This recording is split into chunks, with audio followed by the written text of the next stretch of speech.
బాలకృష్ణుడు కనిపిస్తే నగలు దొంగలిద్దామని అనుకున్నాడు.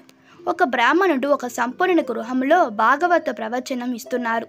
అదే సమయంలో ఒక దొంగ ఇంటికి ప్రవేశించి ఒక మూల దాక్కున్నాడు. భాగవతంలో కృష్ణుడు వేసుకున్న ఆభరణ వర్ణన జరుగుతుంది. తల్లి యశోద కృష్ణుడికి ఏమి నగలు వేసి పంపించిందో చెబుతున్నారు. దొంగ చాలా బాగా వింటున్నాడు. భాగవత ప్రవచనం పూర్తయ్యేదాకా ఉండి బాలకృష్ణుడు కనిపిస్తే నగలు దొంగలిద్దామని అనుకున్నాడు. దానికోసం ఆ బ్రాహ్మణుడు వెంటపడ్డాడు.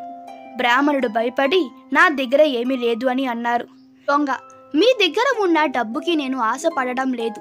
మీరు చెప్పిన నగలు ధరించిన కృష్ణుడు, ఆవుల దగ్గర ఉండే కృష్ణుడు ఎక్కడ ఉంటాడో చెప్పండి అని అన్నాడు.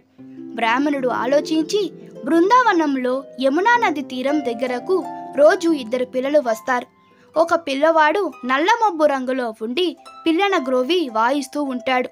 ఇంకో పిల్లవాడు తెల్లగా ఉంటాడు. తెల్లటి పట్టు వస్త్రము ధరించి ఉంటాడు. ఆ నల్ల మబ్బు ఛాయలో పిల్లన గ్రోవి వాయిస్తూ ఉండేవాడే నేను భాగవతంలో చెప్పిన కృష్ణుడని ఆ దొంగ నుండి తప్పించుకోవడానికి చెప్పాడు.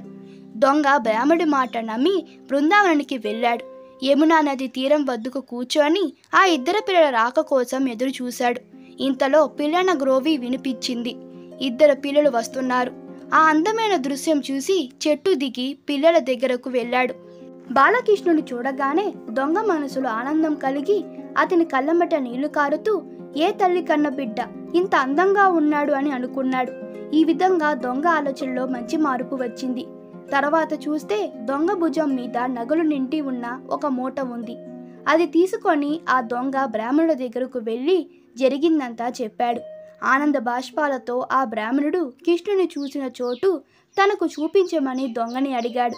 2 కలిసి ఆ చోటకి వెళ్ళగానే దొంగకి కనిపించిన బాలకృష్ణుడు బ్రాహ్మణుడికి కనిపించలేదు.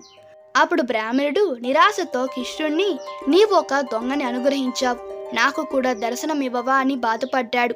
అప్పుడు అపారమైన కరుణ గల కృష్ణ భగవానుడు ఇలా అన్నారు. నీవు భాగవత పురాణము కేవలము ఒక కథగా చదివావు. కాని దొంగ నువ్వు చెప్పిన కథని మాటలని మనస్ఫూర్తిగా నమ్మాడు. అపార నమ్మకం, సమర్పణ, శరణాగతి ఉన్న చోటే నేను ఉంటాను. అంతే. మనం చేసే ధ్యానమైన మనస్ఫూర్తిగా సాధన చేస్తే ఖచ్చితంగా అద్భుతమైన వంటివి ఆనందాన్ని, ఫలితాన్ని పొందగలం. సర్వేజన సుఖినో భవంతు. ఈ కథ మీకు నచ్చినట్లయితే మీ అభిప్రాయాలు కామెంట్లో తెలపండి. మరిన్ని వీడియోస్ కోసం మా ఛానల్ని సబ్స్క్రైబ్ చేయండి. Thank you.